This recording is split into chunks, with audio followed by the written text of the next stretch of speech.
Here's the second video of the Pyramid model PS-26KX mod, and this is a linear power supply.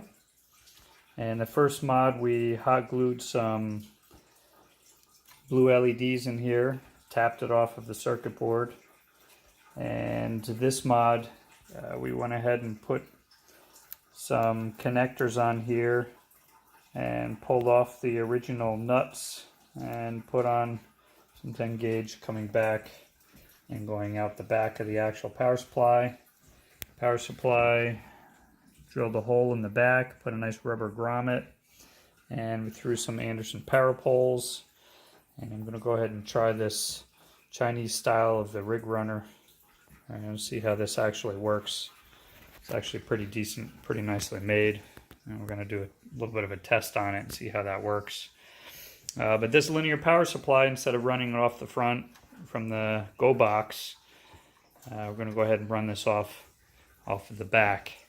It's going to make it nice and neat and nice and easy. And so that's the second mod to the power supply for the GoBox.